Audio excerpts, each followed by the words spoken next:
Tomen asiento, por favor. Gloria al nombre del Señor. Bueno, hoy les quiero compartir una palabra que se titula, ¿cómo se titula? El amigo que le ayuda. ¿Quién será ese amigo que le ayuda? Nuestro Señor. Dios nuestro Señor, el Espíritu Santo, ¿verdad? Porque Jesucristo estuvo ayudándole a los discípulos en esos 3 años y medio que duró su ministerio, ¿verdad? Pero luego Él subió a los cielos, ascendió a los cielos y allí está en la gloria. Y Él, antes de irse, prometió que enviaría el Espíritu Santo. Entonces, el Espíritu Santo, la tercera persona de la Trinidad, que es representado con una paloma, ¿sí? El Espíritu Santo es el que está ahora ministrando y ayudando. Entonces, el Espíritu Santo es el amigo que le ayuda. Hay un libro que forma parte de una serie de 18 libros, que es este libro, El amigo que le ayuda. Yo tengo la serie de los 18 libros para aquellos que desean estudiar la Biblia. Yo tengo la serie completa de 18 libros. Este es uno de los 18, ¿sí? Así que si usted quiere estudiar la Biblia sistemáticamente para hacer un estudio exhausto, un estudio exhaustivo, un estudio profundo de la palabra de Dios, pues puede empezar a estudiar. Este no es el 1, este creo que es el número 5 de la serie. Y estos libros valen 9 euros cada libro.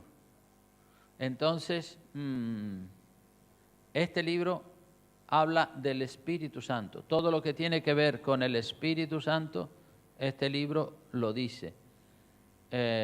Y yo tenía muchos libros de estos que los compramos a la Universidad Easy. Estos libros valen, como dije, 9 euros, pero como tenía muchos libros de estos, vamos a hacer una rebaja y los vamos a vender a 5 euros. Costaron 9, fíjense qué negocio, los compramos a 9 y los vendemos a 5. A 5 euros para que compre cada uno un libro. Y esos 5 euros que paga usted por este libro, se los damos a los niños para el campamento. Es decir, lo ponemos en un fondo para el campamento de los niños y de los adolescentes que vamos a hacer ahora en el verano. La hermana Magali va a estar después vendiendo este libro, El amigo que le ayuda, lo va a estar vendiendo a 5 euros allí en la puerta. Y ya sabe, aparte de que lo tiene rebajado, pues esos 5 euros van directamente a ese fondo para ayudarle a los niños, y la semana que entra también van a estar repartiendo, van a estar vendiendo unas empanadas y unas cosas para recaudar fondos para el campamento de los niños. Entonces colabore comprando este libro, porque aquí tiene todo lo que tiene que ver con el Espíritu Santo. Hoy yo voy a predicar sobre el Espíritu Santo, el amigo. Así se titula el mensaje de la palabra que quiero compartir con ustedes en este día, y quiero que pongan mucha atención, y siempre les animo a que traigan un bolígrafo y una libreta y tomen buena nota de todas las cosas, porque observo que hay siempre personas que solo oyen, nunca subrayan la Biblia, nunca leen la palabra, nunca toman nota. Entonces, claro, no se queda el mensaje de la palabra en la cabeza de la gente. Es importante que usted subraye, que usted sepa lo que cree con respecto al Espíritu Santo, y sepa cuáles son las opiniones y las creencias erróneas que la gente tiene con respecto al Espíritu Santo. Bueno, lo primero que quiero decir con respecto al Espíritu Santo es que es eso, el amigo que le ayuda. El Espíritu Santo es el amigo que le ayuda. El Espíritu Santo estaba presente en la creación. Cuando Dios creó los cielos y la tierra, dice que el Espíritu de Dios se movía sobre las aguas. Y el Espíritu de Dios descendía en el Viejo Testamento sobre profetas, reyes y sacerdotes. no sobre todo el mundo, pero sí sobre profetas, reyes y sacerdotes y sobre hombres y mujeres de Dios. Y en el Nuevo Testamento, el Espíritu Santo descendió sobre toda la iglesia para darnos poder y para darnos fuerzas para resistir en los contratiempos y las adversidades de la vida. Y hermanos, servir a Dios con todas tus fuerzas y con todo tu corazón es lo que Dios espera de todas aquellas que aman a Dios, que le sirvan a Dios con toda su fuerza. Jesucristo prometió también enviar el Espíritu Santo a toda persona que ama a Dios para que lo haga en las fuerzas de Dios y en la voluntad del hombre. Es decir, el hombre pone su disposición, pone su voluntad y Dios le da fuerza. Si usted no pone de su parte, si usted no pone su voluntad, jamás Dios le va a dar fuerza. Usted tiene que disponerse, decir, sí, Señor, yo quiero. Ah, ¿tú quieres? Pues toma, boom, el Señor te da, porque quieres y estás buscando. Pero si usted dice, no, bueno, cuando Dios quiera. No, cuando Dios quiera no, cuando usted y cuando yo queramos. Vamos a ir al Evangelio según San Juan para ir entrando en el mensaje de la palabra. San Juan capítulo 14, versículo 15. Veamos lo que dice la palabra de Dios. Tiene mucho que decir acerca del Espíritu Santo, el amigo que le ayuda. Dice así la palabra, San Juan capítulo 14, versículo 15 en adelante, dice, si me amáis, ¿qué dice? Guardad mis mandamientos, claro, y yo rogaré al Padre y os dará otro consolador para que esté con vosotros para siempre. Si me amáis, guardad mis mandamientos. La prueba de que amamos a Dios es cuando guardamos sus mandamientos. Si no guardamos sus mandamientos, no estamos amando a Dios.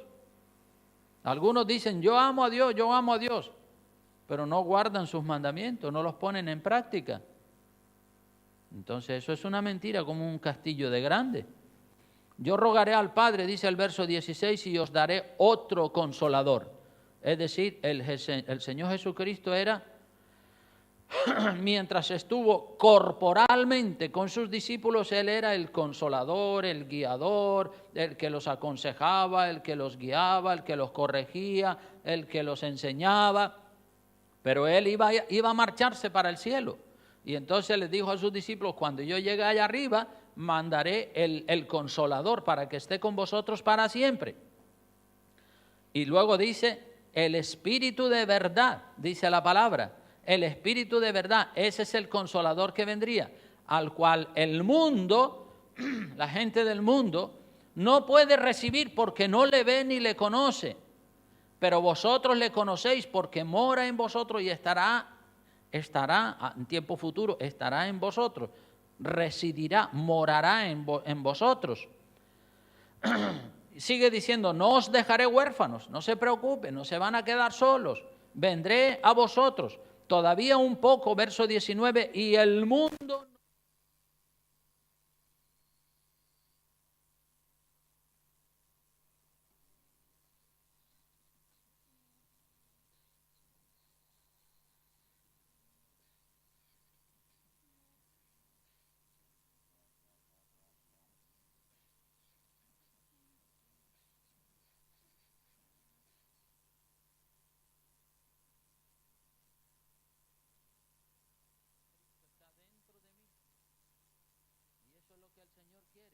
Que seamos uno, que Él esté dentro de nosotros y nosotros también dentro de Él. Ambas voluntades se unen para formar una unidad, como el matrimonio, ¿verdad? Él dice, yo te quiero, ella dice, yo también te quiero, y pum, al unirse esas dos voluntades se produce una fusión, y los dos son, como dice la Biblia, ¿qué cosa? Una sola carne. La fusión de las voluntades. En aquel día vosotros conoceréis que yo estoy en mi Padre y vosotros en mí y yo en vosotros. Verso 21 dice, el que tiene mis mandamientos y los guarda, ese es el que me ama. Qué clara es la palabra de Dios.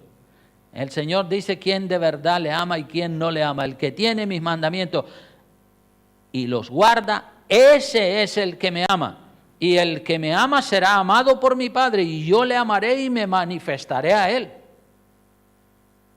Aquí queda clarísimo que el que hace la voluntad de Dios, que el que guarda los mandamientos de Dios. Algunos no guardan los mandamientos del Señor y dicen, bueno, cuando Dios quiera, cuando Dios quiera. No, cuando Dios quiera, no, cuando tú quieras. Guardar los mandamientos de Dios no es un asunto de que Dios lo va a hacer en ti. Eres tú el que tienes que guardar los mandamientos del Señor. Dice el verso 22, el verso 20 al final dice, y el que me ama será amado por mi Padre. ¿Y cómo demostramos que amamos a Dios? Guardando sus mandamientos. Si no guardamos sus mandamientos no podemos decir, y la persona que lo dice miente cuando dice yo amo mucho a Dios y no guardas tus mandamientos, no vienes al culto, como dice la Biblia, no dejando de congregaros, no obedeces esto, aquello, lo otro, hay tantos mandamientos y no los obedeces. Entonces, ¿cómo es que amas a Dios? Es mentira. Te estás engañando a ti mismo y a la gente le gusta engañarse a sí mismos. No, sí, yo amo a Dios. Nunca se congregan, nunca obedecen, andan por ahí metiendo las narices en todos los sitios y dicen que aman a Dios. No diga mentira, hombre. Sea honesto. Ya que está mal, reconozca que está mal. Es mejor reconocer que está mal y no justificarse sabiendo que está mal, decir que está bien. Dice el verso 22, le dijo Judas, no el Iscariote, Señor, ¿cómo es que te manifestarás a nosotros y no al mundo? Respondió Jesús y le dijo, el que me ama, mi palabra guardará, y mi Padre le amará y vendremos a él y haremos morada con él. El que me ama, mi palabra guardará. O sea, el énfasis está en guardar, en obedecer la palabra de Dios. Y eso lo demuestra cada persona en su propia vida, haciendo la voluntad de Dios. Os he dicho estas cosas estando con vosotros, mas el Consolador, el Espíritu Santo a quien el Padre enviará en mi nombre, Él os enseñará todas las cosas y os recordará todo lo que yo os he dicho. En otras palabras, que el Espíritu Santo, cuando el Señor lo envió y descendió en el aposento alto, el Espíritu Santo iba a estar con la iglesia siempre para recordarle, para traer a la memoria las palabras del Señor Jesucristo. Vengan conmigo también a la primera epístola de San Juan, casi al final de la Biblia.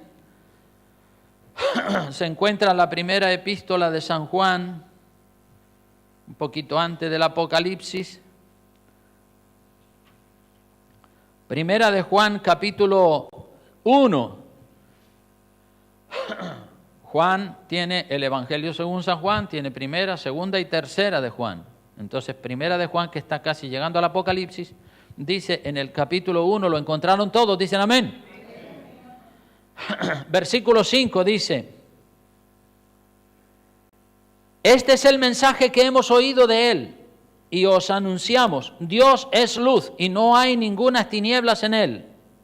Y ahora comienza ahí con una frase, el versículo 6 dice, si decimos, porque la gente dice, si decimos, y esta frase se va a repetir en varios versículos que lo vamos a leer ahora,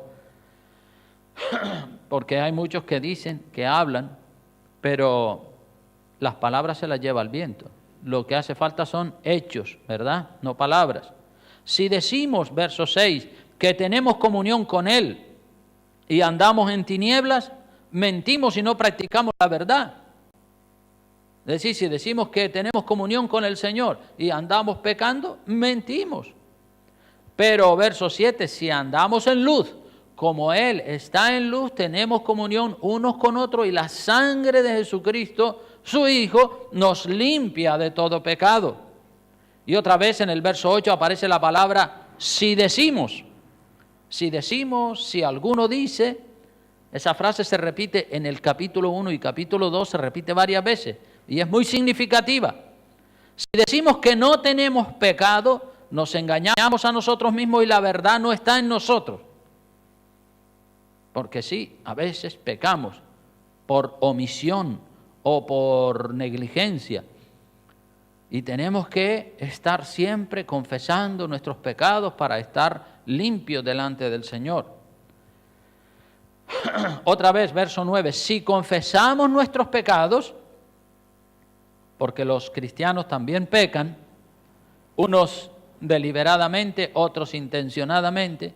Si confesamos nuestros pecados al Señor, por supuesto, Él es fiel y justo para perdonar nuestros pecados y limpiarnos de toda maldad. Cuando cometas un pecado, un error, una equivocación, confiésalo delante de Dios enseguida y pídele perdón para que te limpie. Pero no estés repitiendo el mismo pecado hoy, mañana, pasado y toda la vida. No, acaba con eso ya, porque eso ya es reincidencia, es pecar y pecar y pecar voluntariamente. Verso 10, otra vez el término si decimos. Fíjate que si decimos aparece en el versículo 8, aparece en el capítulo anterior, aparece aquí en el versículo 10. Si decimos que no hemos pecado, le hacemos a Él mentiroso y su palabra no está en nosotros. O sea que no podemos hacer a Dios mentiroso. En todo caso, los mentirosos seríamos nosotros, ¿verdad? Sigue el capítulo 2 diciendo, hijitos míos, estas cosas os he escrito, estas cosas os escribo para que no pequéis. Y si alguno hubiere pecado, abogado tenemos para con el Padre, a Jesucristo el justo, que Él intercede por nosotros. El verso 2 dice, y Él es la propiciación por nuestros pecados. Es decir, Él es el sacrificio por nuestros pecados. Y fíjate lo que dice, porque algunos por ahí andan diciendo que Cristo murió solamente por los cristianos. No, Cristo murió por todos los pecados de todo el mundo. Dice, y no solamente por nuestros pecados, sino también por los de todo el mundo. Cristo cuando murió en la cruz, murió por los pecados de toda la humanidad. No toda la humanidad se va a salvar, porque hay una parte de la humanidad que no recibe a Cristo. Y si no lo recibe, aunque Él haya muerto por los pecados de ellos también, ellos se van para el infierno, porque ellos han rechazado al Señor Jesucristo, han rechazado el precio que Jesucristo pagó por sus pecados. Así que Jesucristo murió por los pecados de todo el mundo, dice la palabra de Dios. Pero no todo el mundo se salva, porque solo se salvan los que reciben a Jesucristo como su Señor y Salvador y le sirven. Como dice también Juan 1:12, mas a todos los que le recibieron, a los que creen en su nombre, les dio el derecho de llegar a ser hechos hijos de Dios. Verso 3 dice, en esto sabemos que nosotros le conocemos, si guardamos sus mandamientos. El énfasis está en que hay que guardar los mandamientos. Otra vez aparece el término el que dice. Yo tengo subrayados todos esos versículos. El que dice, si decimos, el que dice. Mira el verso 4, dice, el que dice, yo le conozco y no guarda sus mandamientos, el tal es, ¿qué cosa? Mentiroso, y la verdad no está en él. Pero el que guarda su palabra, en este verdaderamente el amor de Dios se ha perfeccionado. Por esto sabemos que estamos en Él. Otra vez el término el que dice. Ya en esa época en la que se escribió esta epístola, habían muchos que decían, el que dice que permanece en Él, ¿qué dice? Debe andar como Él anduvo. Si usted dice que permanece en Él y que Él es su Señor, pues debe andar como Él anduvo. Hermanos, no os escribo mandamiento nuevo, sino el mandamiento antiguo que habéis tenido desde el principio. Este mandamiento antiguo es la palabra que habéis oído desde el principio.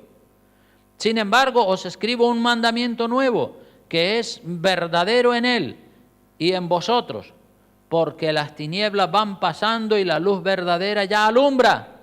Y otra vez el término, el que dice que está en luz y aborrece a su hermano, está todavía en tinieblas. El que ama a su hermano permanece en la luz y en él no hay tropiezo.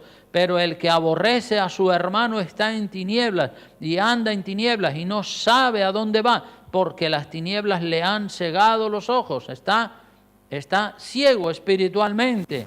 os escribo, verso 12, a vosotros, hijitos, porque vuestros pecados os han sido perdonados por su nombre. En otras palabras, que no hay que decir, sino hacer, ¿verdad? Lo que Dios quiere son hechos verídicos. Vamos a ir al libro de Hechos de los Apóstoles, ¿sí? Valga la redundancia. El libro de Hechos de los Apóstoles, vamos a ir al capítulo 1, libro de los Hechos de los Apóstoles. Después de los Evangelios se encuentra el libro de los Hechos de los Apóstoles y los Hechos también del Espíritu Santo. El capítulo 1, ¿ya lo encontraron? Amén. Dice en el versículo 8, dice, pero recibiréis, ¿qué cosa? Poder. ¿Cuándo lo recibiremos? Cuando haya venido sobre vosotros, ¿quién? ¿Y qué? ¿Y me seréis qué? ¿Dónde? En toda Judea, en Samaria y hasta lo último de la tierra. Vamos a repetirlo todos juntos de memoria. Pero recibiréis poder cuando haya venido sobre vosotros el Espíritu Santo, y me seréis testigos en Jerusalén, en toda Judea, en Samaria y hasta lo último de la tierra. Eso es lo que dice el Señor a sus discípulos, entre los que estamos nosotros también. Recibiréis poder, porque ellos estaban todos acobardados, todos desanimados, todos llenos de miedo. Pedro negó 3 veces que era amigo del Señor Jesucristo y todos se desperdigaron, unos por aquí y otros por allá, se escondieron como ratones todos. Y el Señor sabía, dice, esta gente así no va a llegar a ninguna parte.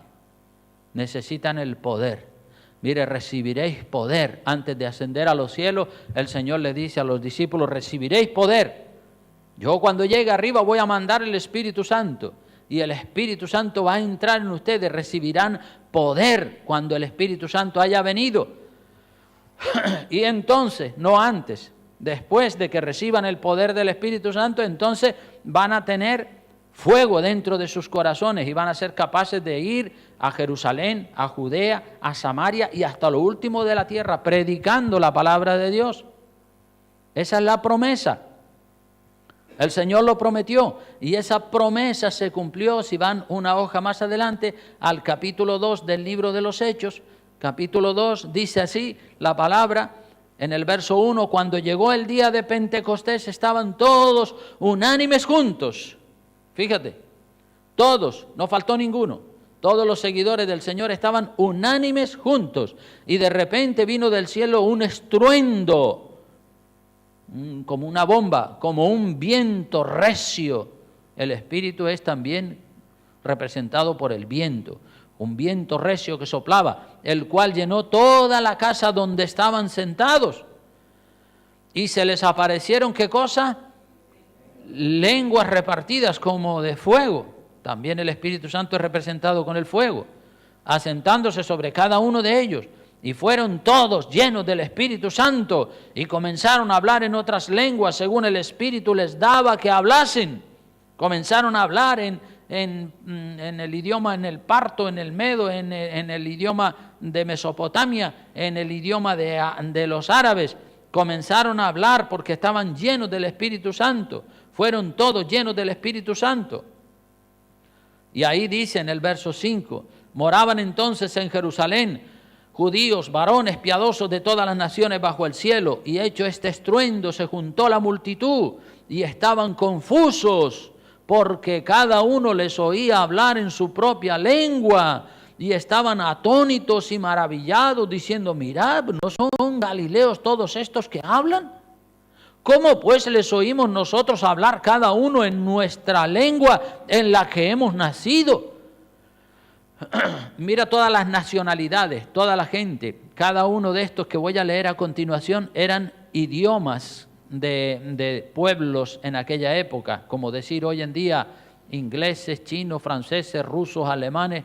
Dice, verso 9, dice, partos, medos, elamitas, los que habitamos en Mesopotamia, en Judea, en Capadocia, en el Ponto y en Asia, en Frigia, Panfilia, en Egipto, en las regiones de África más allá de Cirene, y romanos aquí residentes, tanto judíos como prosélitos, cretenses, que eran los de la isla de Creta, árabes, les oímos hablar en nuestras lenguas las maravillas de Dios.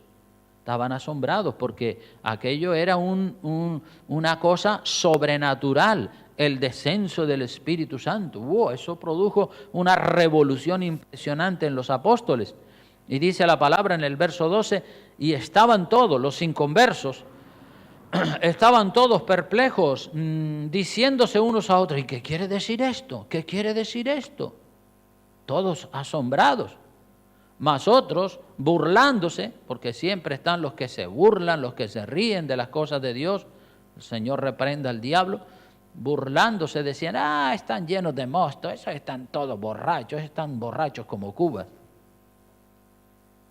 Y Pedro, cuando oye ese comentario, se pone de pie. En el verso 14, entonces Pedro, poniéndose en pie con los 11 apóstoles, alzó la voz y les habló diciendo, varones judíos y todos los que habitáis en Jerusalén, esto os sea notorio, oigan mis palabras, oíd mis palabras, porque estos no están ebrios, estos no están borrachos, como vosotros suponéis, pues es la hora tercera del día, son las 9 de la mañana. Mas esto es lo dicho por el profeta Joel. Esto que está sucediendo es una profecía del profeta Joel que cientos de años atrás había dicho que el Espíritu Santo descendería sobre la iglesia. Y en los postreros días, verso 17, dice Dios, derramaré de mi espíritu sobre toda carne y vuestros hijos y vuestras hijas profetizarán. Vuestros jóvenes verán visiones y vuestros ancianos soñarán sueños. Y de cierto sobre mis siervos y sobre mis siervas en aquellos días derramaré de mi espíritu y profetizarán. Y daré prodigios arriba en el cielo y señales abajo en la tierra, sangre y fuego y vapor de humo. El sol se convertirá en tinieblas y la luna en sangre. Y ya hemos visto que la luna en algunos casos parece como que está ensangrentada.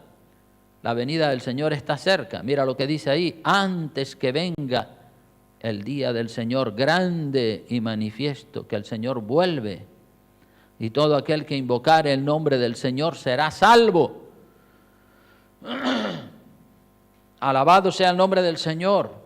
El Espíritu Santo descendió, el Espíritu Santo está al alcance tuyo, al alcance mío.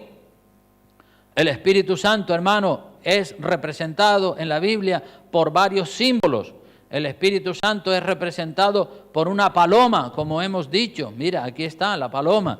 En el librito también está la paloma, el amigo que le ayuda.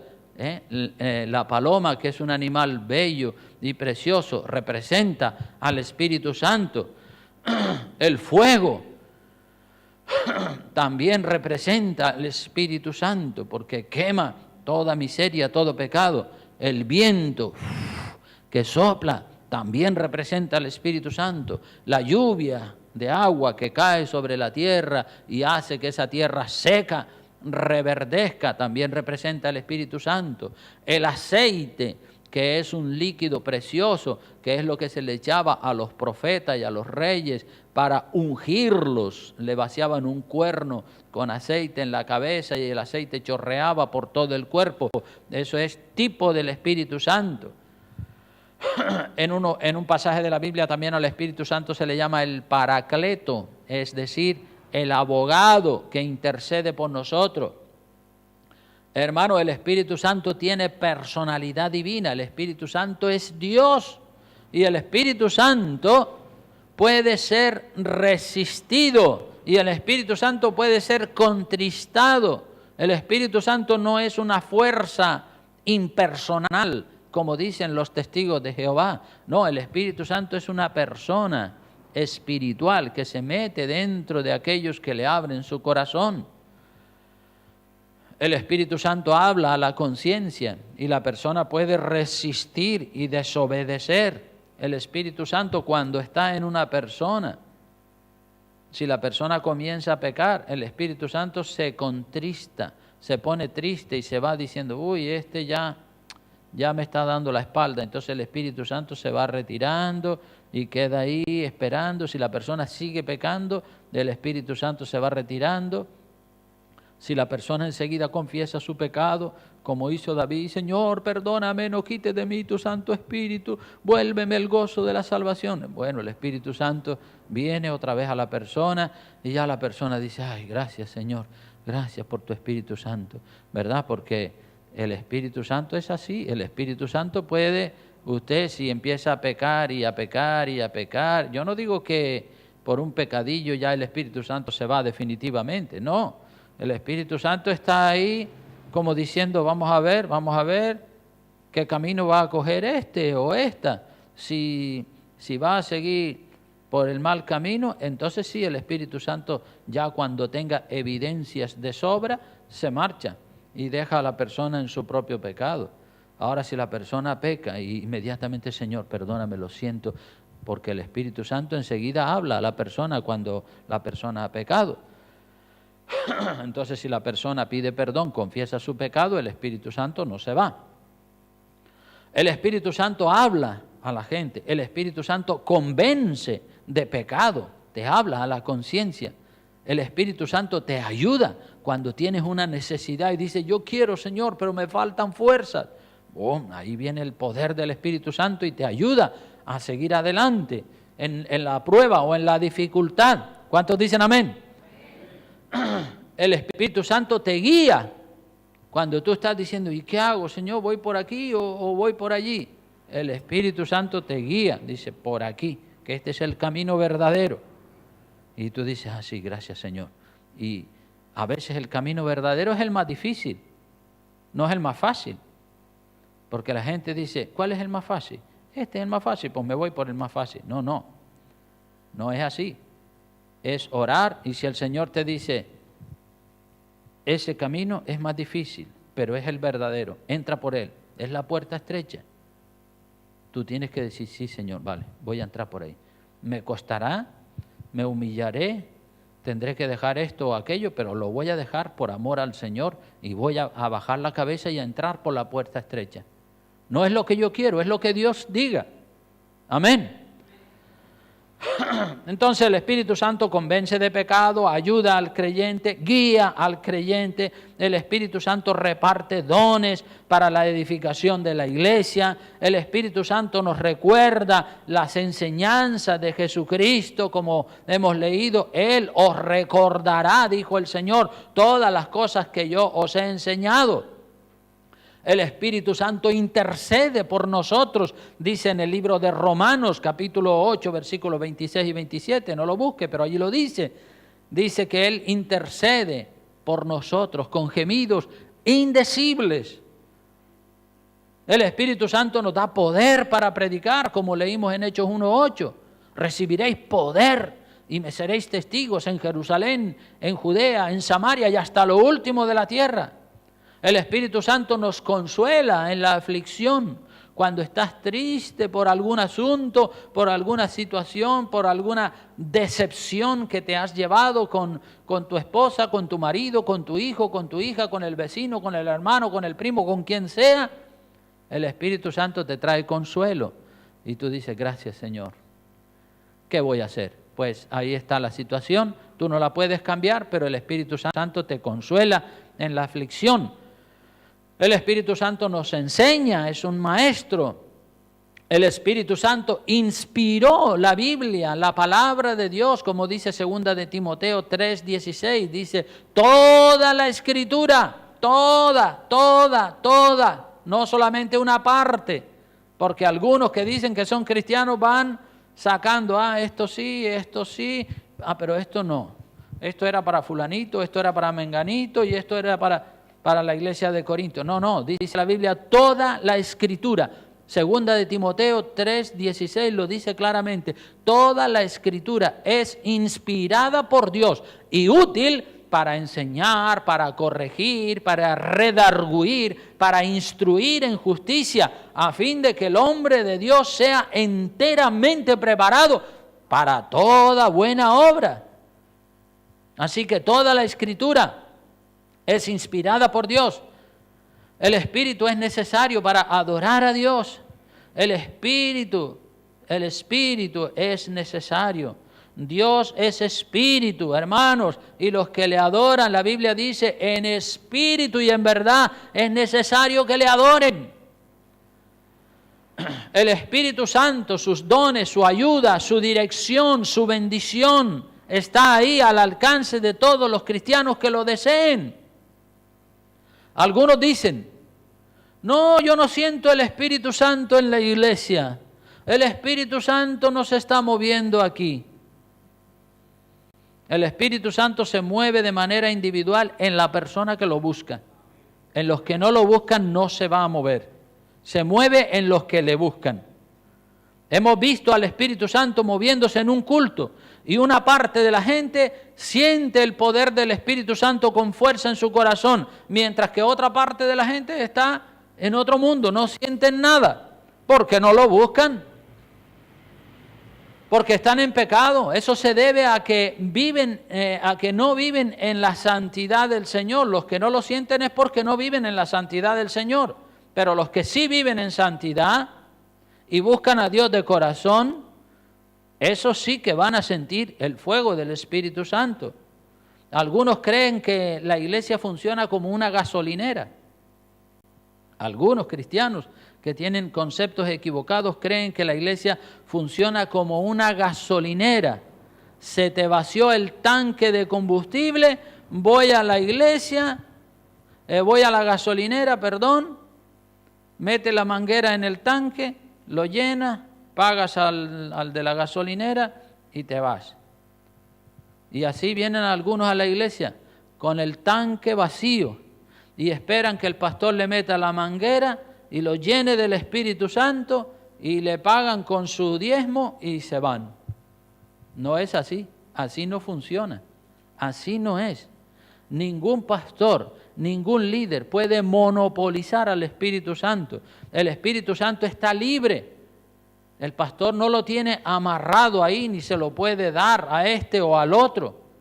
El Espíritu Santo está libre, es Dios. El Espíritu Santo desciende sobre la persona que vive en santidad y que le busca, y esto sin necesidad de que intervenga el pastor. Sin necesidad de que intervenga el pastor. Yo recibí el bautismo del Espíritu Santo sin que nadie me tocara, sin que nadie me pusiera la mano encima. Yo empecé a buscar a Dios y a adorar a Dios, y el Espíritu Santo vino sobre mi vida. Nadie me tocó, nadie me puso las manos encima. Cuando el Espíritu Santo descendió en el aposento alto, saben que allí habían 120 personas, y dice la palabra, y todos fueron llenos del Espíritu Santo, pero nadie tocó a nadie, nadie impuso mano, todos estaban unánimes juntos, todos estaban orando y ayunando, estaban juntos en el aposento alto, y de repente el Espíritu Santo descendió y lo llenó a todos. No es que Pedro, Santiago o Juan estaban orando por este, orando por este, orando por el otro. No fue así. No estaban imponiendo manos. Pedro y Santiago y Juan estaban allí junto con todos los demás. Y sin que nadie tocara a nadie, el Espíritu Santo descendió. Porque a veces parece que determinado predicador o determinado pastor es el que tiene el Espíritu Santo y se lo da a quien él quiere, y a quien no se lo quiere dar no se lo da. No es así. El Espíritu Santo desciende cuando usted lo busca. El Espíritu Santo no está monopolizado por ningún hombre, por ningún pastor, por ninguna persona. El Espíritu Santo es Dios. ¿Quién es el hombre para monopolizar o para controlar al Espíritu Santo? El Espíritu Santo sabe sobre quién tiene que descender y sabe sobre quién no tiene que descender, porque si esa persona está en pecado, el Espíritu Santo no va a descender sobre esa persona, a menos que esa persona se arrepienta. ¿Qué sabe el pastor cómo está esa persona? Dios, que es Espíritu, sí sabe cómo está esa persona. Entonces el Espíritu Santo desciende sobre quien Él sabe que tiene que descender. El Espíritu Santo es la tercera persona de la Trinidad, por lo tanto es Dios, y los que le buscan de verdad lo van a encontrar. Así que no acuda a un hombre o a un líder o a un pastor para que le llene del Espíritu Santo. Acuda directamente a Dios. Dios es la fuente de vida. Dios con su Santo Espíritu. El pastor, el líder, el predicador no es la fuente. La fuente es el mismo Dios. Vaya a Él en oración y ayuno. Fíjense, hermanos, que la Biblia no dice clama al pastor y Dios te responderá. No dice eso, ¿verdad que no? ¿Cómo dice la Biblia? Clama a mí. ¿Y quién es ese mí? Dios, claro. No clames al pastor, clama a mí. Busca a Dios directamente, clama a mí, no clama al pastor. Y el Señor te responderá. Porque algunas personas siempre claman al pastor, pastor, pastor, pastor. No es al pastor, clama a Dios y pídele a Dios. Él es la fuente. Yo no soy fuente de ninguna clase. Yo soy un guía, soy un pastor. El pastor es el que guía al rebaño, al lugar donde hay pastos verdes. Eso es la función del pastor, guiar al rebaño donde hay pastos verdes. Pero el pastor no es el pasto. El pasto, la hierba verde, el alimento de las ovejas, es Dios mismo. Jesucristo dijo, yo soy el pan de vida. Come de Dios. Dios tiene alimento espiritual para darte. El pastor no es el pasto verde. Dios es el pasto verde. Y cuando tú comes de ese pasto verde, estás bien alimentado. Yo como pastor sí puedo invitarte a venir a un culto, a una vigilia. Puedo invitarte a que te entregues al Señor y a que recibas el alimento espiritual, pero si tú no tienes hambre y si no tienes apetito de Dios, yo no puedo hacer gran cosa. Solamente puedo orar por ti para que despiertes del letargo espiritual y del conformismo en el que has caído. Que tu vida, hermano y hermana, gire alrededor de Jesucristo y del Espíritu Santo. Que vengas a los cultos y a las oraciones para tener compañerismo cristiano y para adorar juntos a Dios. El Espíritu Santo reparte dones. No los reparte el pastor, los reparte Dios. Mira lo que dice Primera de Corintios capítulo 12. Acompáñame por favor. Primera de Corintios capítulo 12. Mira lo que dice la palabra. En el versículo 11. Primera de Corintios 12, 11. En el 11 dice, pero todas estas cosas las hace uno y el mismo Espíritu, repartiendo a cada uno en particular como Él quiere, no como quiere el pastor o como quiere el líder, como quiere Dios. Dios es el que reparte, Dios es el que dice esto para ti, esto para ti, esto para ti, y a cada uno le da un don, un regalo. Se lo da a Él, no se lo doy yo, se lo da Dios. Lo dice la Escritura. Vamos a leer ese capítulo, Primera de Corintios 12,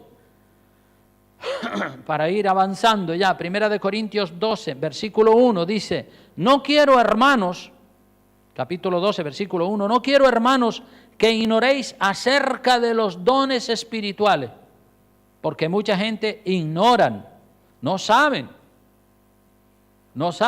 para qué son los dones, quién da los dones, no saben, ignoran. Por eso Pablo dice, no quiero, hermanos, que ignoréis, que estén en un estado de error acerca de los dones. Dice, sabéis que cuando erais gentiles se os extraviaba llevándoos como se os llevaba a los ídolos mudos. Claro, cuando yo era un gentil, un pecador, me decían, adora a Santa Rita, y yo iba allí delante de la estatua de Santa Rita y adoraba ese ídolo mudo de madera. Yo lo adoraba. Era un gentil, un pecador que no tenía ni idea de las cosas de Dios. Por tanto, verso 3, os hago saber que nadie que hable por el Espíritu de Dios llama anatema a Jesús. Y nadie puede llamar a Jesús Señor sino por el Espíritu Santo. Verso 4. Ahora bien, hay diversidad de dones, es decir, hay muchas clases de dones, pero el Espíritu es el mismo. Y hay diversidad de ministerios, pero el Señor es el mismo. Y hay diversidad de operaciones, pero Dios que hace todas las cosas en todos es el mismo. Porque a cada uno le es dada manifestación del Espíritu para provecho, para que se edifique y para que edifique a los demás. Verso 8, porque a este es dada por el Espíritu palabra de sabiduría, que es un don. A otro, palabra de ciencia, que es otro don, según el mismo Espíritu. A otro, fe. A otro fe por el mismo Espíritu. Y a otro, dones de sanidades por el mismo Espíritu. El mismo Espíritu reparte diferentes dones. A otro, versículo 10, hacer milagros. A otro, profecía. A otro, discernimiento de espíritus. No da lo mismo a cada uno. A uno le da el hacer milagros. A otro, el de discernimiento de espíritus. A otro, para que profetice. A otro, diversos géneros de lengua. A otro, interpretación de lengua. Son los dones, son los regalos que Dios da. Pero los da Dios, no los da el pastor, no los da el líder, no los da el telepredicador, los da Dios, dice la Escritura. Pero a todos, verso 11, pero todas estas cosas las hace uno, las hace Dios, el mismo Espíritu, repartiendo a cada uno en particular como Él quiere. Y así sigue diciendo en el verso 12. Porque así como el cuerpo es uno y tiene muchos miembros, pero todos los miembros del cuerpo, siendo muchos, son un solo cuerpo. Así también Cristo. La iglesia es un cuerpo, solo un cuerpo. Dice, porque por un solo espíritu fuimos todos bautizados en un cuerpo, sean judíos o griegos, sean esclavos o libres, y a todos se nos dio a beber un mismo espíritu. Además, el cuerpo no es un solo miembro, sino muchos. Esta iglesia es un cuerpo, es un solo cuerpo, pero está compuesto de muchos miembros.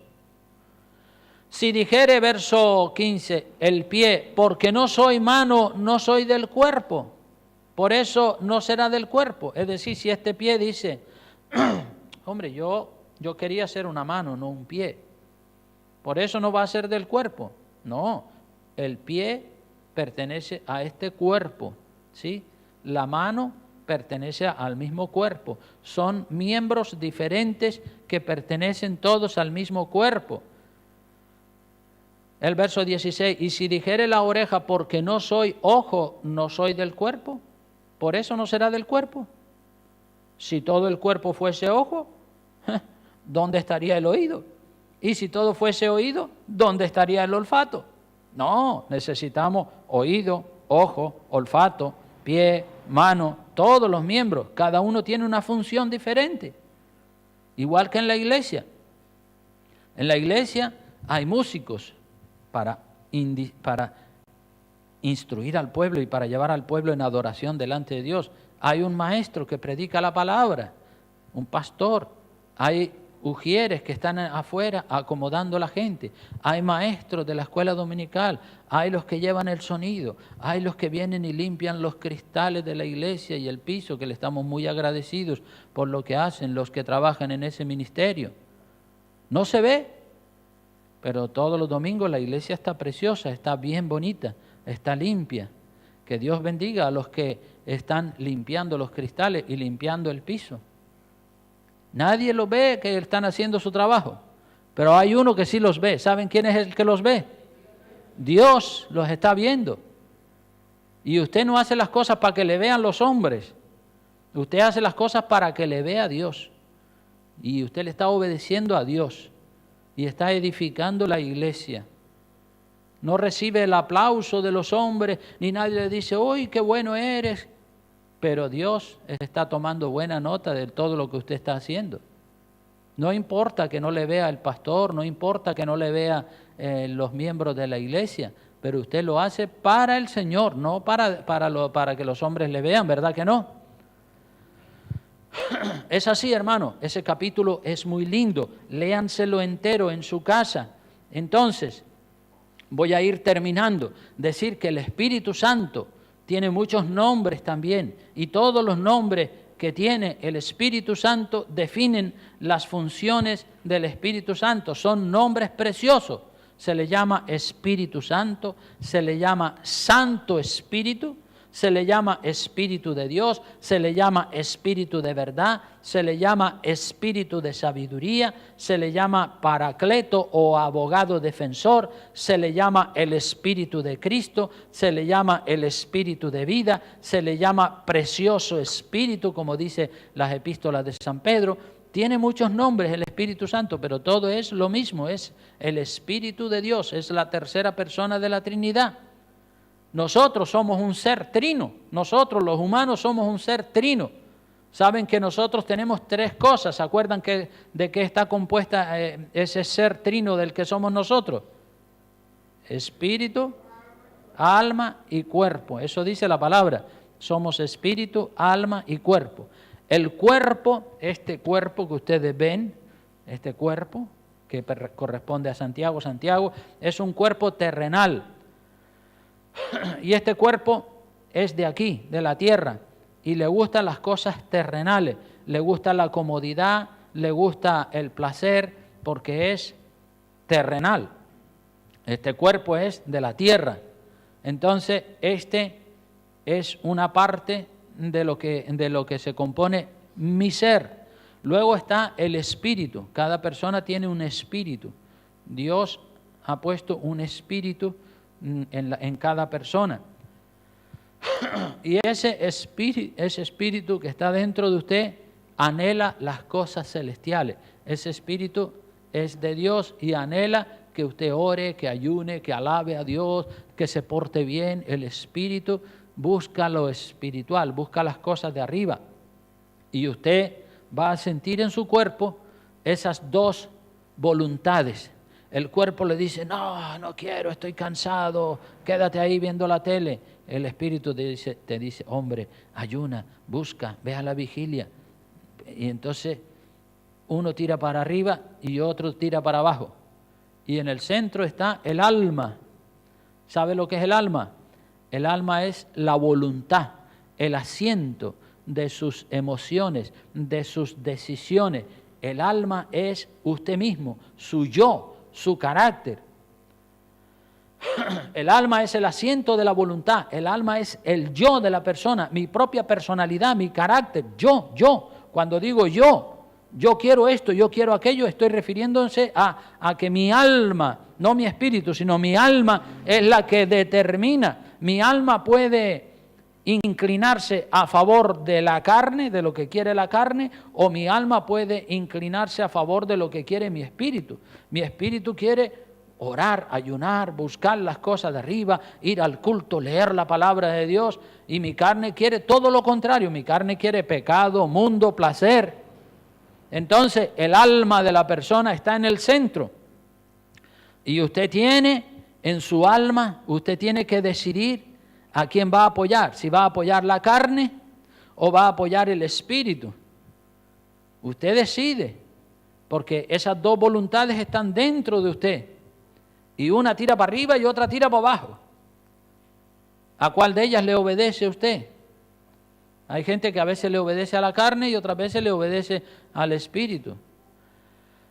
Tendríamos que obedecer siempre al espíritu y anular la voluntad de la carne, aunque siempre va a estar ahí la voluntad de la carne. El Espíritu Santo, hermanos, no despersonaliza nunca al hombre, y eso les animo a que lo tengan muy claro. Quiero invitarles ya a ir, para terminar ya el mensaje, a ir a Filipenses capítulo 2, versículos 12 y 13. Miren lo que dice la palabra de Dios. Filipenses 2, 12 y 13. Dice allí la palabra de Dios. ¿Lo encontraron? Amén. Dice, por tanto, amados míos, como siempre habéis obedecido, dice el apóstol Pablo, no como en mi presencia solamente, porque había gente en esta iglesia de Filipo que cuando estaba el apóstol Pablo, voy a obedecer a Dios para que el apóstol Pablo me mire y diga, qué buen cristiano es fulanito. Por tanto, amados míos, como siempre habéis obedecido, no como en mi presencia solamente, sino mucho más ahora en mi ausencia. Usted le tiene que obedecer a Dios, esté el pastor delante o no esté el pastor delante. Algunos se portan bien, ¿sí? Hemos visto personas que estaban fumando y llega el pastor y ve que estaba fumando y enseguida esconden el cigarro y lo tiran. Y el pastor se dio cuenta.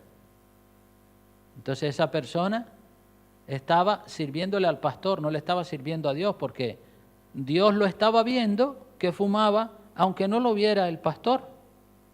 Pero claro, él no le tenía temor a Dios, le tenía temor al pastor. Uy, que el pastor me ve fumando y tira el tabaco. Le tenía temor al pastor. Al pastor es al menos temor que usted le tiene que tener. A quien le tiene que tener temor es a Dios. Y si usted está fumando y el pastor no le ve y le ve Dios, ya usted está fallándole a Dios. No le tiene que dar cuenta al pastor, le tiene que dar cuenta a Dios. Mentalícense de eso. Así que dice la palabra, por tanto, amados míos, como siempre habéis obedecido, no como en mi presencia solamente, sino mucho más ahora en mi ausencia. Ocupaos en vuestra salvación. ¿De qué manera? Con temor y con temblor. Uy, Dios mío, que se me pierde la salvación. La voy a cuidar con temor y con temblor. Claro que sí, porque es una cosa grandísima la salvación del alma. Mira lo que dice el verso 13. Y este versículo algunos cristianos lo malinterpretan. Y dice, el versículo 13 dice, porque Dios es el que en vosotros produce así el querer como el hacer por su buena voluntad. Ah, dicen algunos, o sea que es Dios el que produce el querer como el hacer por su buena voluntad. No soy yo. Pero no es eso lo que está diciendo la palabra. El Espíritu Santo nunca despersonaliza al hombre, nunca despersonaliza a la persona. Nuestro libre albedrío o la capacidad de tomar decisiones por nosotros mismos siempre va a estar con nosotros. Algunos creen erróneamente que si no están obedeciendo la voluntad de Dios es porque todavía el Espíritu Santo no ha producido en ellos el querer como el hacer por su buena voluntad. Y eso es un error como un castillo. Están malinterpretando ese pasaje de la Biblia. Es como aquel que fuma, está fumando, y tú le dices, hombre, deja ya de fumar porque eso te está matando, el tabaco te está matando. Y él responde diciendo, bueno, yo dejaré de fumar cuando Dios quiera. ¿Cuando Dios quiera o cuando tú quieras? ¿Qué piensan ustedes? ¿Es cuando Dios quiera o cuando la persona quiera? Cuando la persona quiera. Pero ¿cómo es que dice cuando Dios quiera? Eso es un insulto a Dios. Es un insulto a Dios. Es como decir, Dios quiere que yo todavía siga fumando. Decir, cuando Dios quiera, dejaré de fumar, es igual a decir, Dios quiere que yo todavía siga fumando. Y eso es una ofensa, eso es un insulto a Dios. Eso es hacer responsable a Dios de una decisión que te corresponde a ti y que me corresponde a mí. El hombre carnal no quiere hacerse responsable de sus decisiones y de su libre albedrío y echa balones fuera constantemente diciendo, bueno, cuando Dios quiera, cuando Dios quiera. No, cuando Dios quiera no, cuando tú quieras. Cuando Dios quiera dejaré de adulterar, cuando Dios quiera dejaré de fumar, cuando Dios quiera me consagraré al Señor, cuando Dios quiera buscaré a Dios. Eso es un error como un castillo de grande. Eso se llama negligencia, pues no es cuando Dios quiera, es cuando usted y cuando yo quiera. Dios siempre produce el querer como el hacer en nosotros, pero si nosotros no actuamos cuando Él lo produce, nosotros no le podemos echar la culpa a Dios de nuestra desidia, de nuestra indiferencia, de nuestra negligencia o de nuestra irresponsabilidad. El hombre por naturaleza es egoísta y siempre va buscando a quien echarle la culpa de su desobediencia. Siempre va buscando a quien echarle la culpa de su desobediencia. Y eso lo heredamos de Adán y Eva. ¿Saben que cuando Dios llamó a Adán a ver por qué había comido del árbol prohibido, del árbol del conocimiento del bien y del mal? ¿Qué fue lo que dijo Adán? La mujer que me diste. No, yo soy bueno. Es la mujer que me diste. Ya está echando balones fuera. Ya está diciendo que no, que Él es bueno y que Él es el santo y que Él no tiene culpa. ¿Cómo que no? Lo que tienes que hacer es reconocer que comiste. Fuera porque la mujer que te dio por compañera te diera o fuera por lo que fuera, tú violaste el mandamiento. Tú podías haberle dicho, no, yo no voy a comer. Entonces no le eches la culpa a ella, fue tu culpa. Y cuando Dios llama a Eva, ¿qué hace Eva? No, la serpiente. La serpiente, yo soy buena. Fue la serpiente que me tentó. Siempre echándole la culpa al otro. Eso es un instinto carnal para no asumir nosotros la culpa de nuestras negligencias, de nuestras flaquezas, de nuestras debilidades. Yo le aconsejo a todos que sean honestos. Si usted ha fallado, diga yo he fallado. Me indujeron, me llenaron la cabeza de bicho, fuera lo que fuera, yo he fallado. No puedo echarle la culpa a otro. Yo soy el culpable. Y otras personas dicen, no, yo no, el pastor, no, fulanito de tal, no, el líder. Siempre están buscando a quien echarle la culpa. No le eche la culpa a nadie, la culpa es suya, de sus malas decisiones, de su pecado. No diga cuando Dios quiera. En asuntos en los que usted es responsable. Cuando usted es responsable, diga yo soy el culpable. En lo que es nuestra responsabilidad, no digamos nunca cuando Dios quiera. En lo que es responsabilidad de Dios, ahí sí podemos decir cuando Dios quiera. En lo que es responsabilidad de Dios. Tenemos que saber lo que es responsabilidad de Dios y lo que es responsabilidad del hombre, porque no es lo mismo. Por ejemplo, un ejemplo para aclarar esto, y con esto ya termino. Cuando una persona está enferma, va al médico, el médico dice hay que operarle urgentemente. Ah, bueno, pues venga, a la mesa de la operación. Operan a la persona. Después que la persona ha sido operada, los familiares del que ha sido operado le dicen, doctor, ¿y qué cree usted? ¿Se curará o no se curará? El doctor dice, mire, yo hice mi trabajo, yo lo operé. Ahora, si vive o se muere, ya eso no es asunto mío, eso es asunto de Dios, ¿verdad? El hombre hace lo que está a su alcance. Y esto lo hemos visto en numerosas ocasiones. El médico dice, mire, ya yo le operé, todo lo que había que hacer por la mano del hombre ha sido hecho. Pero a veces todo lo que ha sido hecho por la mano del hombre no es suficiente. Tiene Dios que hacer un milagro. Y si Dios quiere que esa persona que fue operada viva, vivirá. Y si Dios quiere que se muera, ¿qué pasará? Se morirá. Así de claro. Esa es la realidad.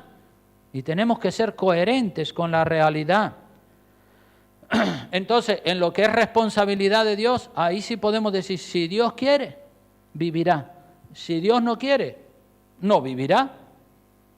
Pero en lo que es mi responsabilidad, yo no le puedo echar la culpa a Dios como ese que fuma y dice, estaré fumando hasta que Dios quiera. No, hasta que Dios quiera, no, hasta que tú quieras. Y ten cuidado con lo que dices, porque decir eso hasta que Dios quiera es atribuirle injusticia a Dios. Es como decirle, Dios quiere que yo todavía siga fumando. No es así. Estás insultando a Dios y estás echándole la culpa a Dios de algo que es tu decisión. Entonces, el libre albedrío nunca desaparece del ser humano, hermanos. El Espíritu Santo está ahí para convencernos de pecado y para mostrarnos las grandes verdades del Señor. Vamos a terminar con una oración. Por favor, incline su rostro y oramos. Y la hermana Magali va a estar vendiendo este libro, 5 euros, para que vale 9, como dije, pero 5 euros para el que lo quiera obtener y leer, y esos 5 euros se los vamos a dar a los niños para el campamento. Oramos, puestos de pie, por favor. Padre, te damos gracias, Dios mío. Gracias por bendecirnos, gracias por ayudarnos. Dios mío, que esta iglesia, Señor, coja una buena formación teológica. Que esta iglesia, Dios mío, se prepare para servirte, para obedecerte, para ser, Dios mío, coherentes con lo que dice tu palabra. Bendice a todos los hermanos que adquieran este libro para que lo lean y para que sepan, Dios mío, cuál es la función del Espíritu Santo, quién es el Espíritu Santo, lo que hace, lo que quiere y lo que no quiere, Padre. Bendice a todos los presentes con la bendición del Padre, del Hijo y del Espíritu Santo. Amén, amén y amén. Dios les bendiga mucho. Salúdense los unos a los otros. Amén, amén.